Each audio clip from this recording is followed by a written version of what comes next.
Welcome to Inside Coverage. It's the how and why behind everything going on in the NFL. I'm Jason Fitz and hanging out with Charles Robinson, Frank Schwab. The gang is back together. You can hang out with us, of course, on the Yahoo Sports Network, our brand new streaming channels, wherever you get your fast. That would be free ad-supported TV. We're also streaming live 24/7 on yahoosports.tv. Frank, C-Rob, did you guys miss me? Is that why you got, like, I felt it, like the bat sign coming through. C-Rob was like, I got to hang out with Fitz more. I could feel the joy in your heart, buddy. I just wonder if Caroline just traded you to Inside Coverage. Maybe that's what happened. She took a player to be named later, cash considerations, whatever she could get to get you off Yahoo Sports Daily. Swapping. But yes, it's great having you back, Fitz. It's great. Swapping a 7th rounder for a 6th rounder. Fitz. Oh, wow. I was a pick swap. Fitz in a 6th for a 7th. Fitz in a 6th for a 7th. That's fair. That's fair. I'll take it. Look, that'd be my first question if I was ever traded is what'd you get? And you think this energy is obnoxious now, you should try it 9 a.m. Monday through Friday, 9 to 11, Yahoo Sports Daily. That's the first of many shameless plugs over the course of the show. All right, guys, we got a lot we're going to get into, not the least of which is the big, huge, massive, unbelievable news in Cleveland. Dillon Gabriel is now the starting quarterback. Before we talk about it as a group, I had the chance just a few minutes ago to talk to Andrew Siciliano. This show knows him, loves him. He is on a plane right now headed to London to work this game. But in the meantime, we talked a little bit about this change, what it means. Check it out. This is weird. Like it's two worlds colliding. The two Inside Coverage hosts sitting there together. Andrew Siciliano, look, you answered the bat phone because it's Browns related. And we know the great work you do with the Cleveland Browns on the radio. So let's just start with the very basic. What was your initial reaction when the news came out that they were making a change in Dillon Gabriel as the starting quarterback? Fitz really wasn't surprised. Something had to give. Now, that doesn't mean it's all Joe Flacco's fault. The Browns have had really poor tackle play. Also, they've had injured tackles. DeJuan Jones out for the year, and that Jack Conklin has not been able to go since the first half of week 1. So he's missed the last 3 games. That has been a major issue. I think with better tackle play, the offense is better and Joe Flacco is better. And then maybe we're not at this point. But we are, and they're 1-3, and they have a defense that is the number 1 defense in the NFL. It's as good a defense. I mean, it's not just the stats. They really have been that good. They've shut everyone down. I know the Lions busted out late in the 4th quarter last week, and that's what the Ravens did week 2. Week 2 and week 4 against Baltimore and Detroit, those scores are very deceiving. This defense is that good, and if you could just move the ball a little bit, then you could win some football games. Dillon Gabriel, since the day he walked in here, is the 3rd round pick in 94 overall, has checked every box. He works his tail off. His teammates like him. And I think they think more importantly, that the kid is ready to play. The idea that it's in London against Brian Flores probably gave some people some pause. But the fact is, you need to do something, and maybe this is what jumpstarts it. Well, and stick there for a second, because you're going to London, right? You're going to be there in London. So you've got the international travel on a team that's already over in the UK, that's gotten a little acclimated, taking on a great defensive coordinator. Like all of these things stacked up against why now? So I guess, was there, in your mind, was there any hesitation about putting a rookie out in this situation? I think there was. Brian Flores is, look, in the grand scheme of things, the coverages aren't that exotic. It's how he gets into those coverages, and he confuses even the most veteran of quarterbacks. It is going to be a challenge, and Minnesota being there a week ahead of time is a challenge, but they've known that since May. That's nothing new. You could also make the argument that it's a neutral crowd, right, away from distractions. I was talking to Dillon this afternoon. Family's not going to be there. Fiance's not going to be there. He could lock in and focus. Not that family would somehow deter him from being prepared. You get my point, though. So maybe there is a silver lining to being away from home and going on this business trip and doing it. When he has had a few opportunities, whether it's in the preseason or in mop-up duty weeks 2 and 4, he looks fine. He's more mobile, and I think that's key here. Joe Flacco, he is 40. He just doesn't move well. You knew that. And with the tackle play as poor as it has been, and Cornelius Lucas, who has played both left and right tackle, has given up the most pressures, the most quarterback hits, and has the lowest pass rush grade or pass block grade, I think, of any tackle in the NFL. So something has to change there. And if Cam Robinson can get healthy, or rather get ready in time, they traded for him yesterday, then maybe Dillon Gabriel can do some things. Do you have a sense on how long the leash is for Gabriel? I think it's his game. Yeah, I mean, Joe's going to be number 2. Flacco's going to be the number 2 quarterback. Shedeur is still the number 3, the emergency quarterback. But listen, if you have to go to the bullpen, you have a veteran who could go in there and sling it. The problem is that Joe hasn't had time to sling it. They really haven't taken many downfield shots. Teams are playing shell coverage, aside from last week in Detroit, and you've had to dink and dunk your way down the field, and also because you don't have time for deep drops either. But with Gabriel, you can move the pocket. You could do some other things, maybe in the quarterback run game. I would be, listen, it would have to be a bad blowout for Joe Flacco, in my opinion, to get in.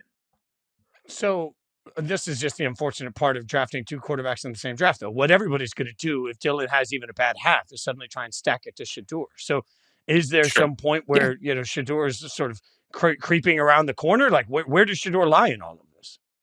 Well, right now he's going to be the number 3 emergency quarterback, as he has been the first 4 weeks of the season. Might you get to a point in which he becomes a bigger part of the conversation? Sure, absolutely. But Dillon Gabriel is going to get his fair shot. And right now, it's his team, it's his game, and it's his chance to prove that, you know what, he's a pretty good quarterback. He started 64 games at the FBS level. No one started more. Nobody threw more touchdowns. Nobody had more total touchdowns. Granted, I know some of that comes from longevity, but look at the stats. Whether it's at UCF or Oklahoma or last year at Oregon, he's a darn good quarterback. And if he were 6'4", he probably would have gone day one. He is not 6'4". He is not anywhere near 6'4". He's not even 6 foot, to be fair. He's 5'11", and that's with his cleats on. But he could sling it, and hopefully he could add a little bit of juice to the offense.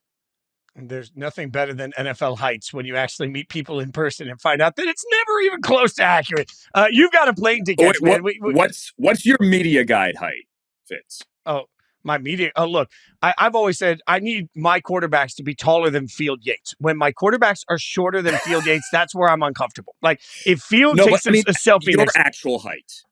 Oh, my actual height, my real height is 5'9.25". Thank you very much. I'll take that quarter. Okay.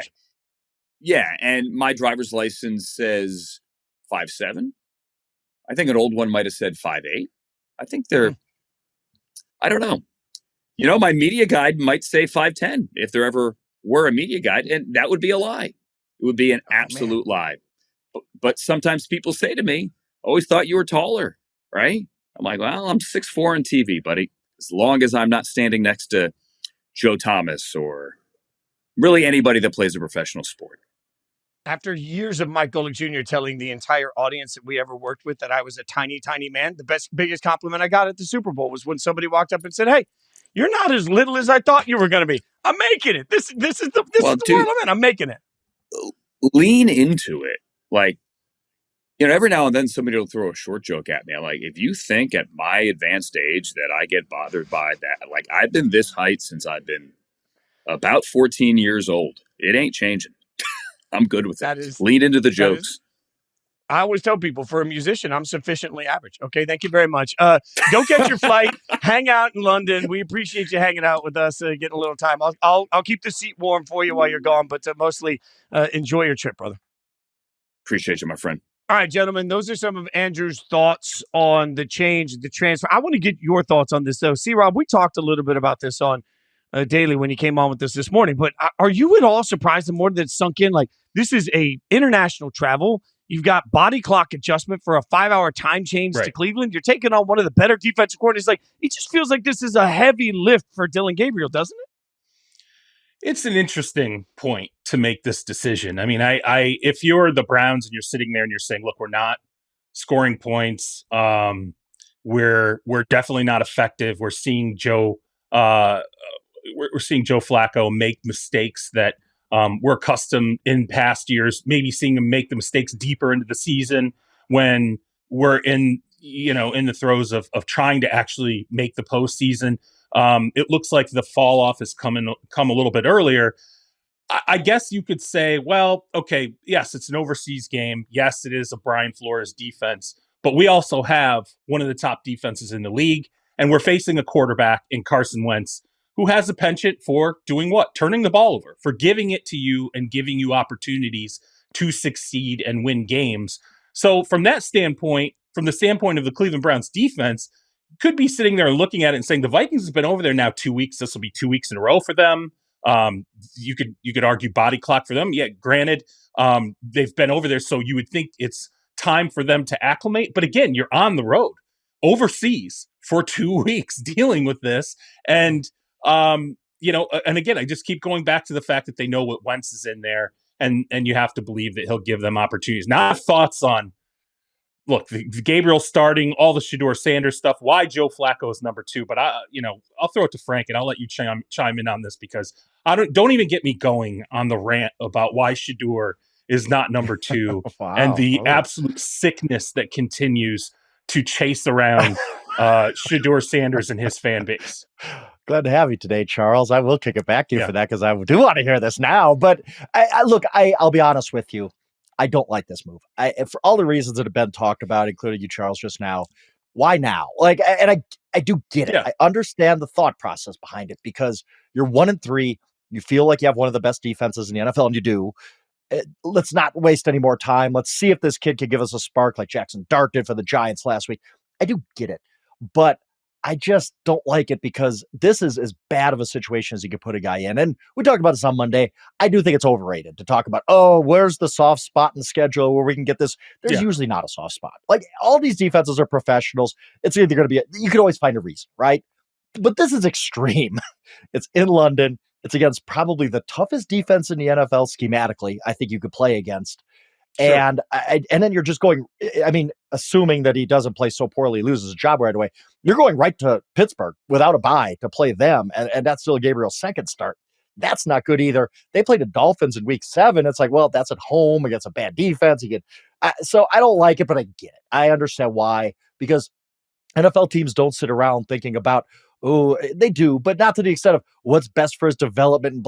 And you know what Kevin Stefanski's thinking? We want to win an MFing game. To quote Josh McDaniels from back in the day, they just want to win. And all NFL, they're thinking we have a defense that could get us to the playoffs if we could just beat a Vikings team that's been overseas for 2 weeks, and then we get it going with Gabriel. We can get back to 3-3. That's how NFL teams think. So I get it, but I also don't like it. And now, Charles, why isn't Shedeur number 2? I thought, Shedeur Sanders.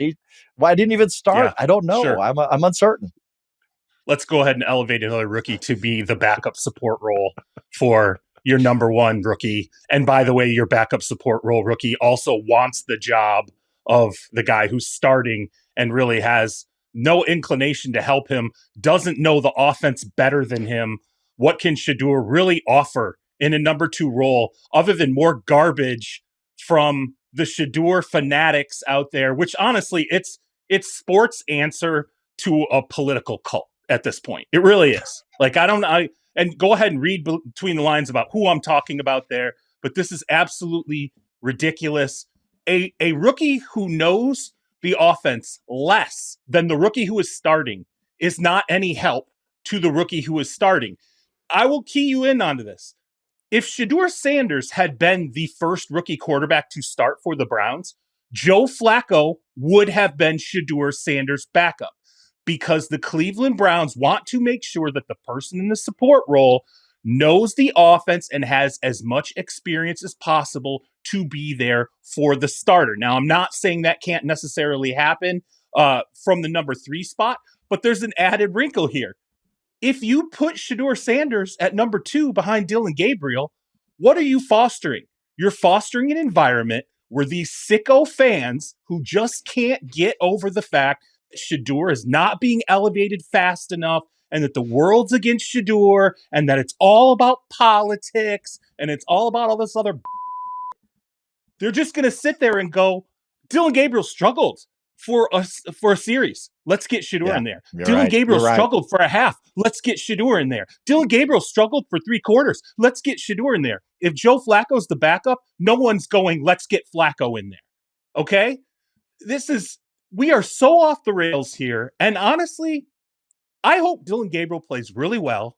And I hope the Browns cut Shedeur Sanders and go wherever you want. You figure it out. You go find some other place where you think you can. You already said you think you can You can do better than what's being put out there in the NFL at the quarterback position. Great. Have at it.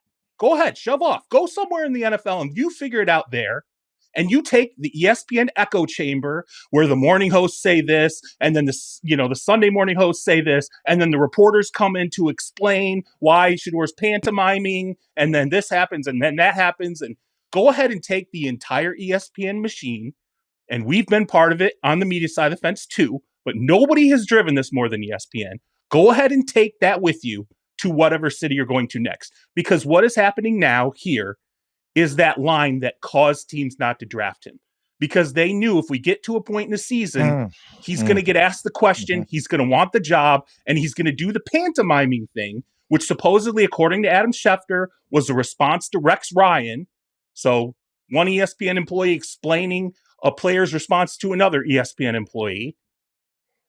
Go ahead, take that somewhere else, because now this to me is starting to cross a line, right? Just support the guy in his role. Guess what? It's the 5th game of the season. You're probably going to get a shot at some point. If Dillon Gabriel struggles, you're going to get a shot at that starting job. Just support him. That's all you got to do. Just say, hey, be there. We're all in this together. Hope we get a win here. Let's go out. And instead, it's just the same crap we've been dealing with forever. So I'm so tired of this, man. To your point, C-Rob, I would just throw this number out. 62%, 135 yards, no touchdowns, no picks. That's not a great line. That was Michael Penix Jr. against the Vikings earlier this year. Michael Penix Jr. is squarely the starter for the Falcons, according to everybody. And, of course, he had a 50% passing game for 172 yards with 2 picks against the Panthers. He is still back in that starting role. My fear is that those are the numbers that we have from somebody that is reasonably presumed by many to be the guy moving forward. If Dillon Gabriel puts up those exact numbers for the Browns, there are going to be people calling for him to lose his job. That's 100%. The hardest part 100%. About this. Like, Absolutely. If he just comes out and plays normal young quarterback football, everybody's going to lose their minds. It's got to push Shedeur. So, like, that's part of why this all feels lose-lose for me. I don't. Short of Dillon Gabriel coming in and throwing for 350 yards and 3 touchdowns, nobody's going to shut up ever, C-Rob. And to me, again, this is why if you're the Baltimore Ravens, sure, we'll draft Shedeur Sanders because we have a quarterback that we know no one's going to question. No one's going to be calling for Shedeur Sanders to start over Lamar Jackson. I think teams that had quarterbacks that are entrenched and sitting there and saying, look, we're not going to have these problems. We could go out and ultimately draft this guy, and yet they didn't. I'll put some of this on the Browns, by the way, too. This is the problem you create when you take a guy in the 3rd round in Dillon Gabriel, and then you come back and you take Shedeur Sanders in the 5th round. This is the problem you invite into your house when you get to the point where you had to start one. And by the way, the signs have pointed to Dillon Gabriel the entire time. He was always above Shedeur Sanders on the depth chart. Every message that came out of the franchise was he knows the offense better. He runs things smoother. He knows the terminology, the verbiage. He's just above and beyond Shedeur right now when it comes to certain aspects of playing the quarterback position at the NFL level.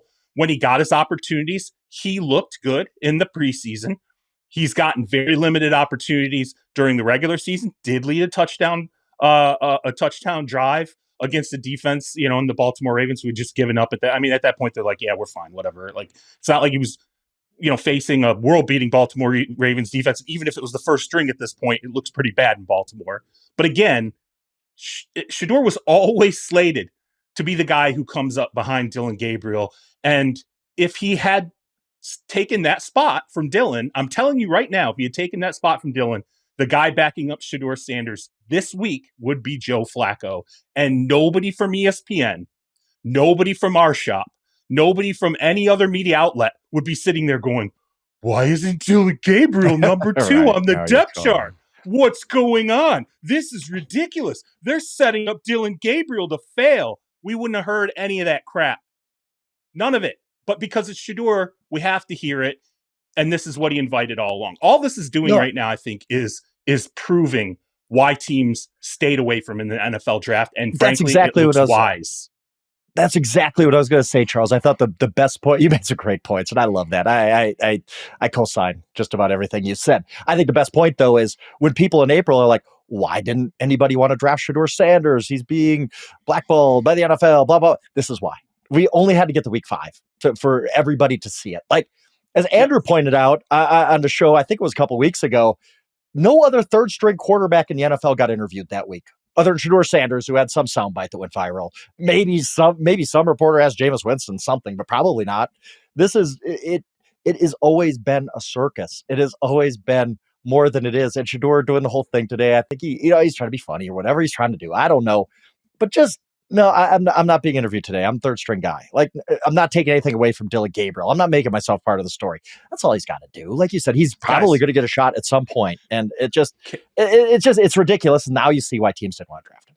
Can you both agree? Can you both agree that if reporters come to you and Dillon Gabriel gets the start, can you both agree that any man, he's not a kid, right? He's a young man. Any young man who's been in sports at this stage, who's watched his father, who's watched a multitude of athletes comport themselves, knows he is sending some kind of message or creating some kind of stir when he gets approached about talking about whatever. And instead of talking about it, he responds to a critic on ESPN and he pantomimes. He creates a story that doesn't need to be there. All he needed to do is just say, hey, Dillon's up. It's his at bat. I'm in. I feel like, hey, I'll be on deck eventually. I feel like my time's coming. I'm working hard. Yep. I'm here to support where we're going as a team, and that's it. And then you're like, hey, all right, good for him. Instead, we're all trying to figure out, why is he doing this? Why is he pretending to play silent? And then you have Adam Schefter, who's got to come out here and now explain. And I'm not going to assume where Adam got that from, but clearly someone had to tell Adam, here, this is why Shedeur was doing this. So we understand it. We wouldn't need that context if he had just comported himself like every other athlete should in this situation and just go ahead and say, hey, it's his time up. My time's coming. I'm going to keep working hard. We've all been politely declined in the locker room before. It is nothing for an athlete to just say, hey, I respect it. I appreciate you, but I'm not talking today. Okay. But yeah, that happens all the time in an NFL locker room. That's what should have happened. Or like you said, Charles, he just gives hey, I'm behind Dillon. It's his week. I wish him the best. I'm just out here to practice and get better. Cool. There's no soundbite there, but he did make himself part of the story. And you're right. This is a guy who, it's not like he hasn't grown up in the spotlight his entire life, not even his entire college career. His entire life. He knows exactly of all the NFL rookies, he probably has more media savvy than any of them, just because of what he's been around his entire life. That is a point that a former NFL quarterback made to me today in a text when I was talking to him about it. And he said, excessive media coverage is not new to Shedeur. Giving a vanilla answer is not hard. All you have to do is say, I'm working hard to stay ready if the team needs me, but I'm here to support Dillon and Joe however I can. That's from somebody that played the league. Like, there is this moment of he can make life easier for himself. For all the people out there right now that want to just scream and yell about Shedeur, he can make himself, his life a lot easier, and he has to be smart enough to know that by pantomiming in that moment, he's created a story. Whether it was a response or not, he's part of creating a story. There's the one thing I will say is that if you've listened to this show for the last 6 months, I think we've done a pretty good job of trying to cover this fairly and give it the justice that it deserves throughout the process.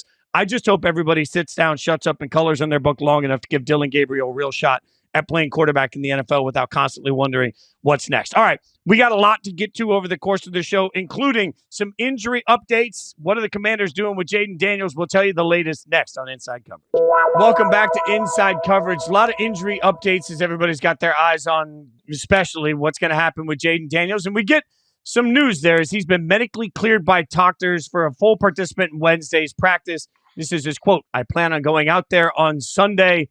It looks like we are getting to the point where Jayden is going to be back on the field. So we'll bring in C-Rob and Frank Schwab, and we'll figure this out. C-Rob, how confident are you right now that Jayden Daniels is going to come in and be Jayden Daniels? Look, I don't know. I'd have to put my faith in the Commanders and say they're not going to make the mistake here of pushing him back into the lineup until he's 100%, right? Because you talk to anybody in the organization, they know by far, this is the most precious commodity they have, right? This is the most precious leader, precious centerpiece. It's the future of their franchise. And despite the fact that, and this was a point that I talked to someone in the organization when I went through during training camp, and I said, and I don't think he was very pleased when I said it, but I was like, kind of the worst thing that could have happened to you is we went to the NFC Championship game. And he kind of looked at me, and wasn't a big fan of that statement. And I'm like, look, what I'm saying is you've just sort of set a scale here where everyone is going to look at this team and think that there was some kind of a step backward if you don't once again, reach that level. And when I said that, I'm thinking along these lines. Maybe Jayden Daniels suffers an injury. The wide receiving core is a little thin. The Terry McLaurin situation, if he gets hurt, after the long holdout, this can affect this team. And so I think this is growth right now. But one thing that this person did say to me, and that's what I think of now, is, hey, look, man, it's not just about the 2025 season for us. Like, we're smart. We're approaching this. We're still building. We're not done. We got ahead of the curve a little bit in 2024. We still know there's a lot of work to do in 2025. So I think he'll be on the field if they feel like he's 100%. I think, and I think if he's 100%, that's great, and he'll be Jayden Daniels. But I would not expect him to return to look like this, a month from now and say, oh, it's like Robert Griffin. They never should have put him back on the field because he wasn't ready to go. Yeah, I mean, I agree that the Commanders are going to be smart about this. And I do think they gave him a lot of time, like 2 weeks off. And even the week 2 game where he got injured was on Thursday night. So he's had a lot of time to get prepared for this. But the truth is, the Commanders are still, they are chasing last year. They are chasing a playoff berth and to try to get better. And now they're 2-2 going into face a really tough Chargers team. And they need Jayden Daniels in the lineup. And you can, at some point, you guys got to play, right? I get it. You don't want to put him in harm's way. You don't want to RG3 him like Shanahan did way back in the day. But there's a balance there. And I think they're doing a good job with this balance. And if he gets hurt on Sunday against the Chargers, I don't want to hear a lot of second guessing. You got to play. This is the NFL. You missed a couple games. The doctor said you're ready to come back. You're coming back. I don't think Dan Quinn is dumb enough to put him in harm's way to ruin his career or anything like that. So glad to see him back on the field. I do think he's going to be pretty good. And I also do think the Commanders are, like you kind of touched upon this, Charles, like this is just a regression season for them. There was nowhere for them to go but down. Like it was hard for me to imagine that they were going to build on 12 wins in an NFC Championship game. But let's agree and say last year was probably an overachieving postseason. Absolutely. For them, right? Mm-hmm. So maybe this is actually where they're supposed to be. And regular season. Right. So maybe this is where they're supposed to be, right? Maybe it is a team that we're sitting here going, okay, maybe they can be 10-7. Maybe they can be, a team that's not bad. On the fringe that's here. Not bad. I don't think so either. I agree with you. I don't think so either. And if you look at the skill positions on that are surrounding Jayden Daniels, I think we would both agree there's work to be done. There's still talent to be added, right? There's still questions that have to be answered. Look, Ben Sinnott, they spent a high draft pick on this guy, the tight end, and now granted, Zach Ertz has kept him off the field. But this is a guy who just last week moved up to the number 2 spot on the depth chart because Jeremy Bates got hurt.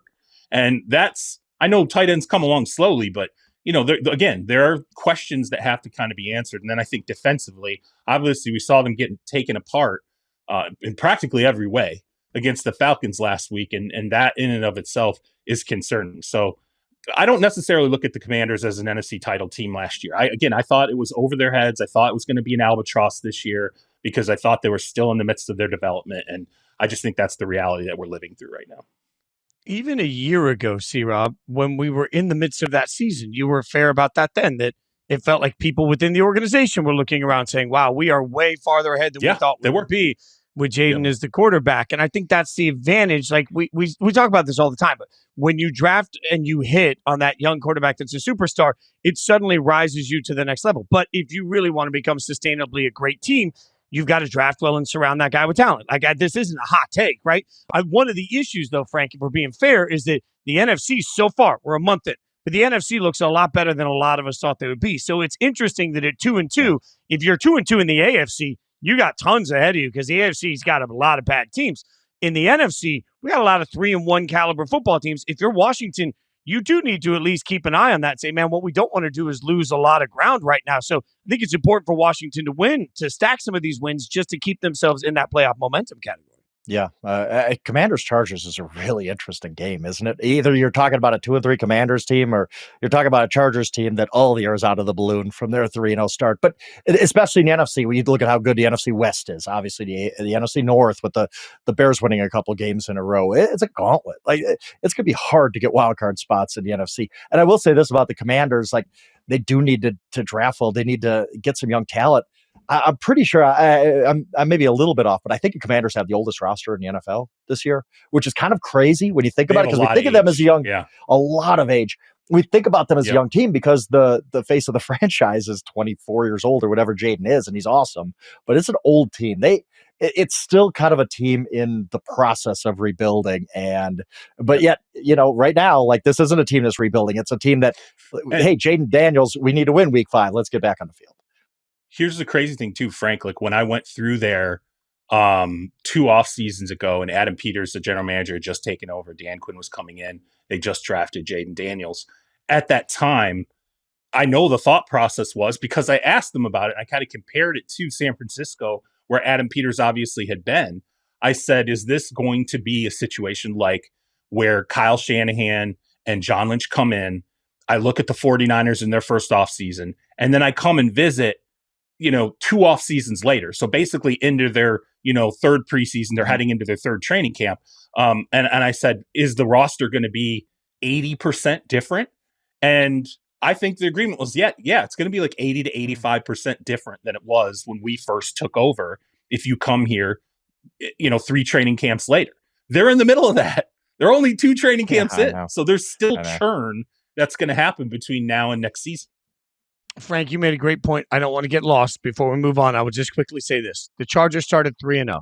What we don't know is that was a win against a Chiefs team that is obviously a shell of who they usually are until they get right health-wise. It was a win over a Broncos team that may or may not be what we thought the Broncos were going to be, and a win over a Raiders team that is not good. So there will be some shock and awe if the Chargers fall to 3-2 and overreaction.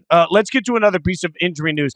The Cardinals running back Trey Benson headed to injured reserve. Remember, James Conner suffered a season-ending foot injury in Week 3. So now it's sort of a next man up. They've got Amari DiMarcado in there. Michael Carter, and then Bam Knight. Michael Carter on social media said going from the practice squad to a starter in 1 week. So I don't know if that's an indication he's going to get more time, but the Cardinals are going to have to figure out what to do specifically at the running back position. C-Rob, this is just one of those injuries that will alter the way their offense looks for a team that's trying to stay in this NFC West race. Yeah, and I don't want to look. It's not a good thing. Like, Trey Benson's injury is not a good thing, but I will say this. From what you saw of Trey Benson thus far this season, the way that he runs, right? He is a guy who tries to get to the edge and then kind of beat you with speed, right? James Conner is not that guy, right? He is a physical runner. He is a tone setter. He's not someone who seeks the edge to get his advantage when he gets the handoff. And I think you're going to see a rotation of backs that maybe are a little more physically in line with what James Conner offered that offense. And I got to be honest with you, I think that Drew Petzing, the offensive coordinator, and when you look at Jonathan Gannon and kind of what his mentality is, I think that aligns more with what they want and how they want the offense to function. Now, that doesn't mean that they don't want Trey Benson on the field. They absolutely want him on the field, particularly. I mean, he's a guy who can give you big explosives, and he's a guy who can factor into the passing game. And I think their hope was when Connor went down, we're going to make the best of this, and Trey Benson's really going to grow into both a runner who can seek the edge, get tough yards, though, when we need him up the middle, and then also stay on the field on 3rd down and give us explosives in the passing game. Now, that's obviously not going to happen for a while here, and I think I think you'll see the offense go back. If you just look at last week when Benson got a lot of snaps, I think if you go and look at this week, you're going to see a little more physical running game than what you saw last week. Yeah, I'm with you on that. And I'm worried about the Cardinals for many reasons. I mean, you look at they started 2-0, but that was against the Saints and the Panthers, bottom 5 teams probably this season. And now you lose James Conner, who he was a tone setter for them. Like you just talked about it, Charles. Like nothing against Trey Benson as a player. He does have talent, but the way James Conner played, I think he was a leader in that locker room. He was a leader of the offense. Yet he set the tone. Like he was a hard running dude, physicality. This is how we're going to play. And I just think they've lost that. No, maybe Michael Carter can give you some of that back, but he's just not the same level of guys, James Conner. And now you play in an NFC West that's really, really good. 3-3-1 teams. And I think they're all legit. The 49ers got injury problems, but they're a very, very good team. And I just wonder, like, we talked about it before the season about the Cardinals is this what they are? Like, is there another level to come for the Cardinals? I think early returns are probably not. There's a long way to go. They're only 2-2. Like you can go either way here, but I just worry about them, especially losing these two running backs. I think that changes their identity as a team, and their identity wasn't even great to begin with. They're kind of just a middling team right now. And they didn't have a lot from a skill. When I went through there in camp, I'm sitting there and I sat with Drew Petzing and we're talking, and I said to Drew, I looked at the two deep, and literally we're sitting in a tunnel together. We're like a foot apart. And I said to him, I was like, Drew, nothing's different on offense from a talent standpoint. I'm like, these are all the same guys who were here last year. They drafted all defense. Really, they drafted all defense. It was all defense. And I was like, so I said to Drew, where is the growth going to come from, man? And he just said, we need the young players to take a step. He said, look, he's like Marvin Harrison Jr. He's got to win at the top of his routes. He's got to fight for the ball. When it's him and a DB, we're going to throw balls his way, and he's going to have to learn to fight and go attack and get that football, because he's not going to get faster. He is what he is, a 4.5 wide receiver, 4.55, whatever it is, 4.5 to 4.6. He's not going to start beating guys with speed all of a sudden. And he brought up Benson. He said Benson has to be another guy that factors in for us really big and taking a big step. Well, so far Marvin is still clearly figuring it out, right? That has not happened, that huge breakthrough. It was a better week last week, but not there yet. And now Benson's off the field. So like you said, I don't know, man, where this offense, given the realities of the talent, that bringing back the same talent, now losing parts of it and having others not break through yet. It's a tough road to hoe. You just hope that defense really comes through with all those young players. And they have a ton of great young talent on that defense and a coach who knows how to scheme it. It's just interesting to me, guys, because you guys have mentioned identity a couple of times. And I think most of the time you can, in a sentence or two, give a statement that sort of gives people an idea of what your franchise is about. There's just nothing about the Cardinals that jumps off the page. Like, they're not bad enough for everybody to lose their minds and say, oh my God, the Cardinals suck. And they're not good enough for everybody to lose their minds and say the Cardinals are going to take some leap. Like, they are maybe the most vanilla franchise in the NFL. Like, it's just, I just look at them, I'm like, it's fine. And that's not like a glowing endorsement. You know what I mean? Like, I want to be able to make some huge sweeping statement about the Cardinals, but I just think they're about as mid as their roster is. Like, there's just nothing about them that just jumps off the page in any way, shape, or form to me.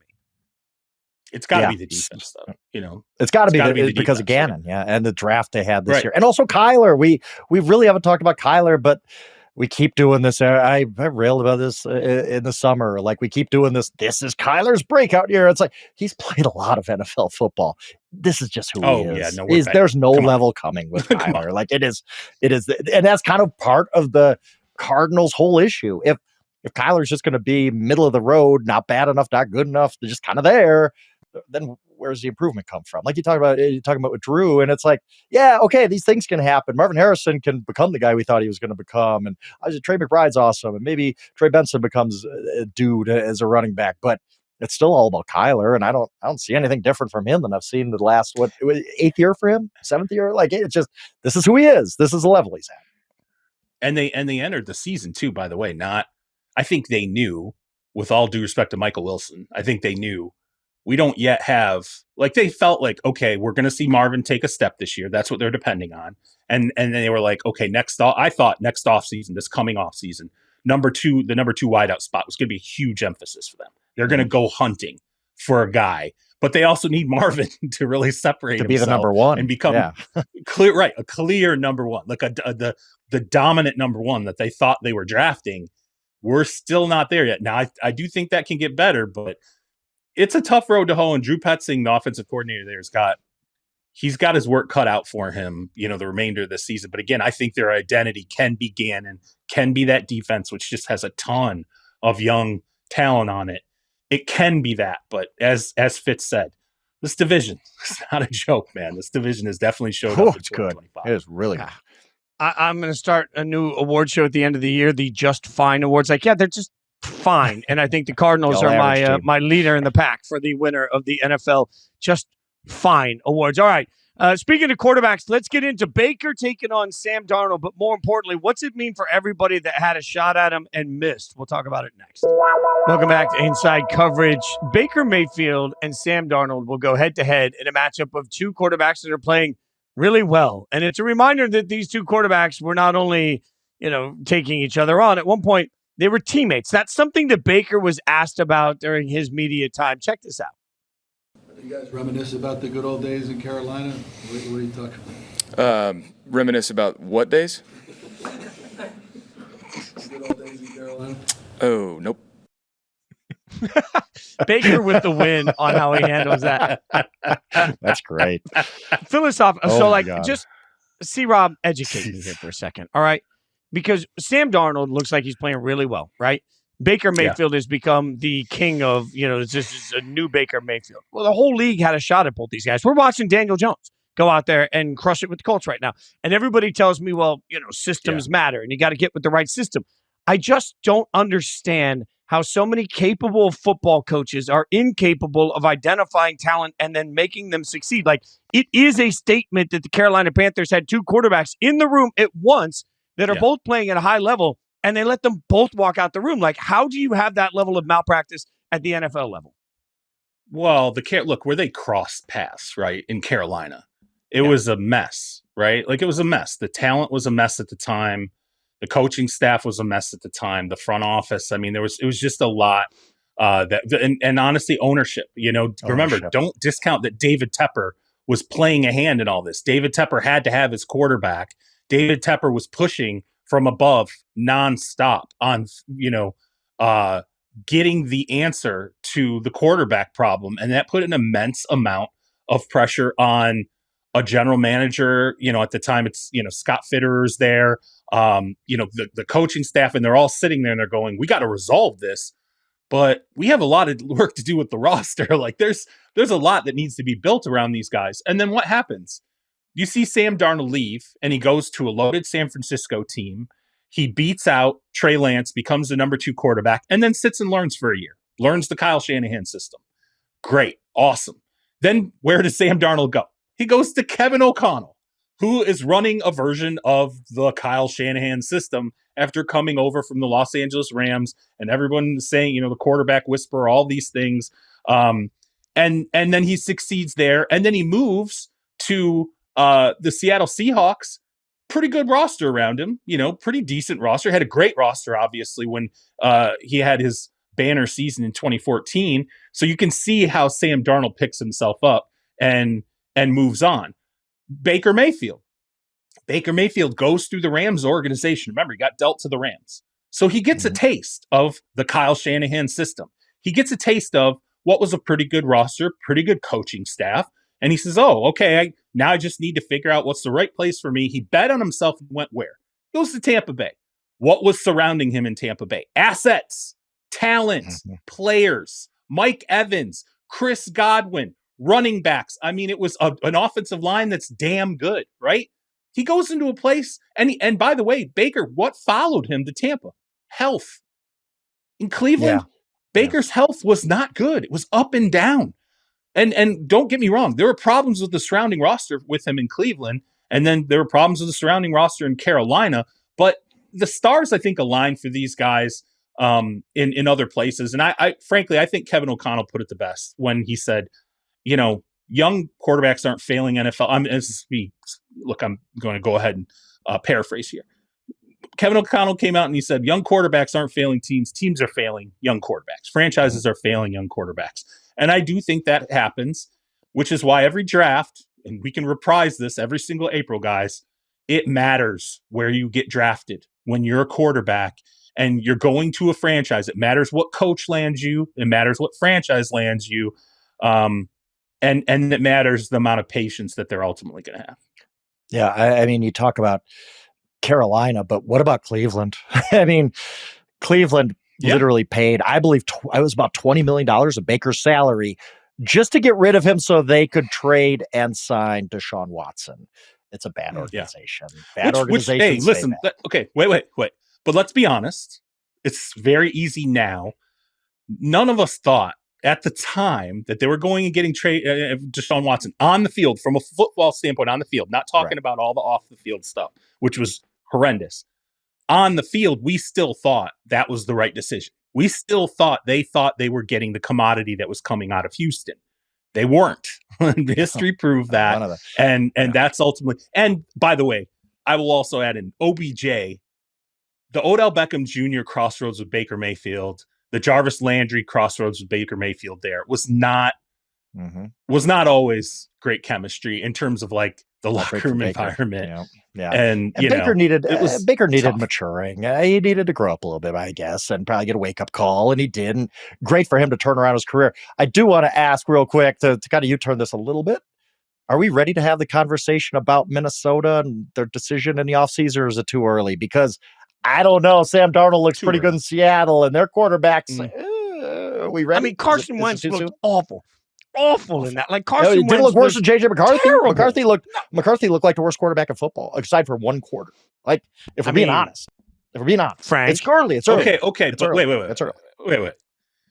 The Vikings offensive line is a wreck. Okay, and there's no denying that when you watch JJ McCarthy play, he was getting. Now he wasn't. I'm not saying JJ McCarthy was making world-class decisions, right? He was not making, and there were moments where, there were a lot of moments where you're like, what are you doing? Justin Jefferson did say on the pick six against the Bears, I ran a route. I should have ran my route differently than I ultimately did. He put some of that pick six on himself.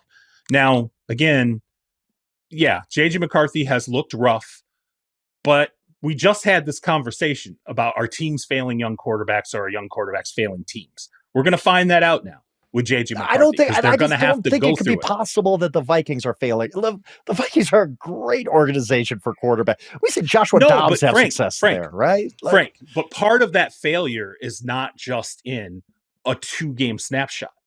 Part of that failure is, how long are you willing to go out with this until the guy develops into ultimately what he's going to be? And listen, I sat through 3 years of off seasons listening to people inside the Packers organization telling me, not everybody, but there were certainly critics who were like, Jordan Love ain't it, bro.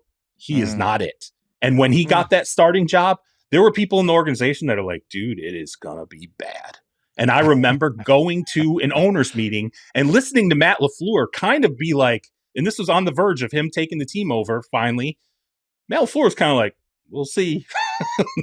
We'll see. Halfway through Jordan Love's first season starting, Goody was like, I don't know. We're going to find out over the next half season, aren't we? Like, we remember that. So what are we talking about? That was year 4 for Jordan Love.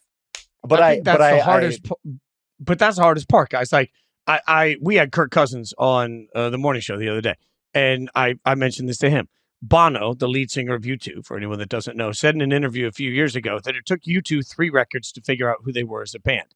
And the rest of his comment was, now you get 3 singles. And I don't even know that you get 3 anymore. This has been a few years ago.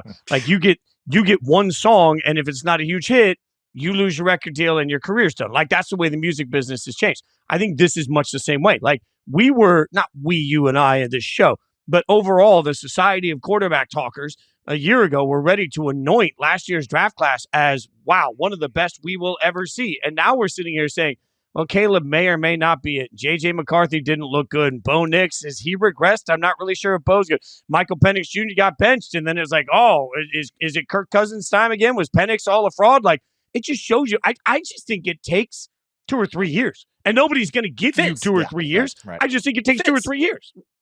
When Drake May didn't immediately get the starting job in New England, when he was a rookie, I remember going into a preseason game to watch Drake May. And I remember the organization at that time, they were like, oh my God, he came in. He was far behind. This is when he's a rookie. This is when you just drafted the guy and you're already like, oh my God, he didn't come in here and just immediately take things over. He seemed to need to learn some stuff. What the hell are we doing here, man? Why are we in and out on guys so fast now? It's Everything 17 is like this one-game with seasons. social. It's crazy. Yeah, it's crazy. That is absolutely true. And with social media now, and with everybody, with people who have no vested interest in anybody succeeding, everybody is instantly ready to call people a failure. That is a huge problem now from the outside looking in, and it has warped the way I think some NFL teams think, because now coaches don't get a long leash. Remember, there was a time in our lifetimes when the NFL was a patient place. I started covering the NFL in 2020 when the word 3-year plan wasn't even a joke. It was normal. Everybody had a 3-year plan. Are you me now? A 3-year plan? Oh, no. No one's going to have a 3-year plan now. There is no 3-year plan. You got to be kidding me. I just continually look at it and say, it's like, all right, y'all want to microwave your ribs? Like, go home and for dinner, just throw ribs in a microwave and nuke them until they're done. And you'll get your ribs fast and they're going to be disgusting. That's what everyone, like, they're hot. You can eat them. It'll fill you up, but it's not going to satisfy you at all. Like, the NFL is now microwave ribs, which is a terrible, terrible, disgusting analogy that I made. Speaking of terrible food that nobody wants to eat, Thursday Night Football, we get the 49ers at the Rams, 2-3-1 teams, but let's be honest, the 49ers are basically I'm not 100% sure that a team manager or a ball boy isn't going to play in this game. The entire team seems to be injured. Purdy, Pearsall, Jennings, all out. We're getting a shell of the 49ers taking on the Rams. Frank, what do we got here? Yeah, it's ugly. I mean, think about this. Brock Purdy, Juwan Jennings, Ricky Pearsall, Brandon Ayuk, and George Kittle. That's basically the 49ers starting skill positions, and they're all out. Ayuk since the beginning of the season, Kittle since week 1. What do you even do? And Christian McCaffrey's the last man standing of all people. We were worried about his health. He had 31 touches on Sunday. You can't just go back and say, hey, Christian, could you do 35 3 days later, 4 days later? You can. What do you do? Like, I almost feel like they just throw their hands up. And obviously, their most valuable player on that entire roster might be Nick Bosa. He's done for the year. Like, how do you even compete? You're going on the road to play the Rams, who at times this season have looked like one of the 3-4 best teams in football. Look, I have ultimate respect for Kyle Shanahan. I know that Mac Jones is going to do his best. I know everybody on that field they're going to give it all they got. They're going to try to win this game. You just reach a point, like we're going to see with the Ravens on Sunday, maybe too. What do you do? Like your injury report looks like the list of guys you send to the Pro Bowl every year. Well, what can you do? How can you even survive that way? It's ridiculous. There's going to be tomorrow morning, Santa Clara High School, the PA system. Will the varsity starters please report to the office? Kyle Shanahan is here. Kyle's ready for tryouts. 30 minutes with you out on the field. He's going to do some quick tryouts for Thursday Night Football. No, I mean, I made the joke earlier this season, and it was like when we were coming out of the off season, we were like in the first week or two, and I was like, I don't know what Kyle did to one of the football gods. There is someone out there unbelievable with they have the doll and they're sticking the needles in it because Kyle did something to afford the voodoo curse right now that is on the 49ers. It is rough. I mean, it's just one of those seasons. They're going to have Charles, they were the most injured team in the NFL last year. They lost the most games due to injury last year.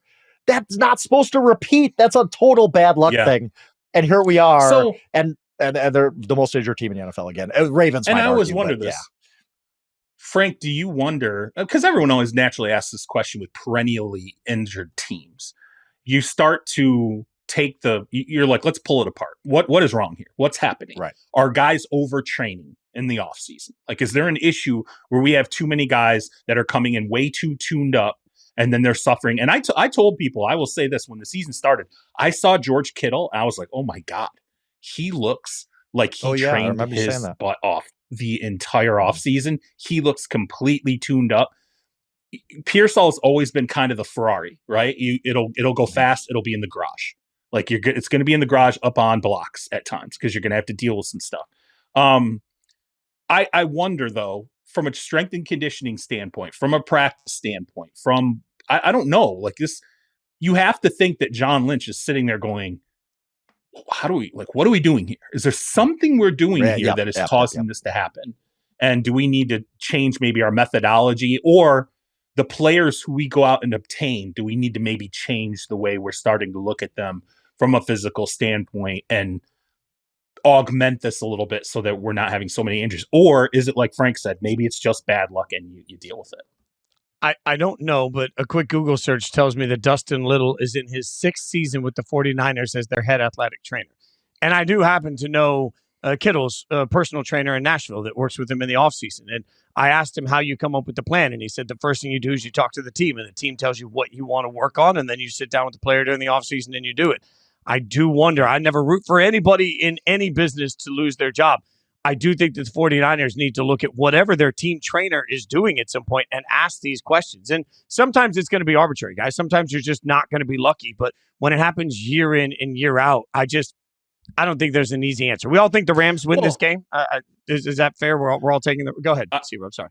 I think the Rams. Real quick, I will just say, look, they have rolled the dice at times. You know, it's not like Christian McCaffrey when you went and got him, you didn't know.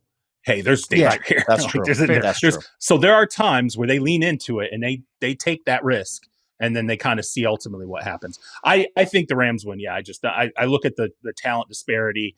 I think the way the Rams are playing right now, I mean, Puka Nacua to me is the best wide receiver in football. I mean, he's just he's absolutely maxing out. The running back depth right there. I just feel really good about where the Rams are right now. And I would tell you, I think if it was chalked up and the 49ers were coming to the table with their full skill set, I would say it's going to be a damn good game between these two, and it's going to be hard to pick a winner. We're going to get to a point this season where is Puka Nacua the MVP is going to become a conversation. If he goes for he's on pace. Do you know what he's on pace for, Charles? 178 catches and 2,280 yards. I mean, I'm not saying you can't sustain. What if he does? What if he goes?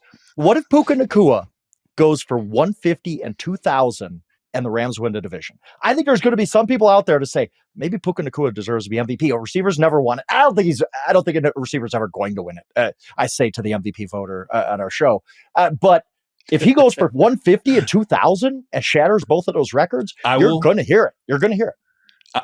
I will tell you what very, very, very esteemed head coach told me this past offseason when we were talking. And we were talking about wide receivers who make a ton of money. And he said to me, I will never pay that money to a wide receiver. When he talked about like $25 to $35 million, he's like, I will never pay that money. He said, my entire career, he said, you can hold me to that. And I said, why not? And he said, doesn't touch the ball enough. Just does not touch the ball enough. I would say from an MVP standpoint, I would still say from an MVP standpoint, that's 10 times. Okay, 150 times. That's 9 times a game, right? Roughly 9 point. Still not enough. It's not enough to be an MVP, to be a league MVP. You have to. What about the guy throwing him the ball? You don't think if he catches that many passes, you don't think Matt Stafford won't be in that conversation? Now you're splitting the vote, just like. I'm just saying. If we get to 150 and 2,000, which he's on pace to shatter that. I love that Frank is already starting the MVP conversation. Why not? He's immediately throwing a wide receiver into it.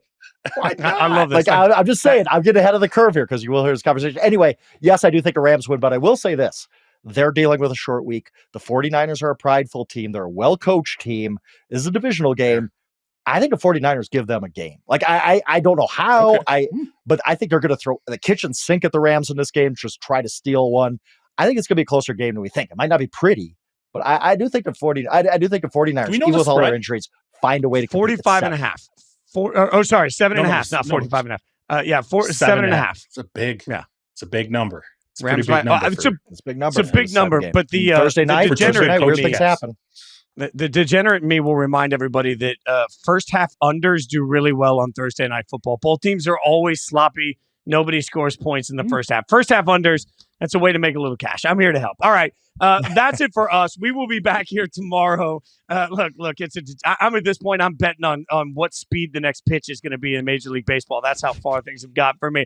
Thanks for watching. Subscribe wherever you get your podcast. Make sure you hang out with us. Another shameless plug. You can hang out with me on Yahoo Sports Daily, 9 a.m. Monday through Friday. Me and Caroline Fenton hanging out with you 9 to 11 every single weekday. In the meantime, I'll be back here tomorrow. So you're not rid of me yet. I'll be hanging out with the guys. We will be back tomorrow. Thanks so much for listening.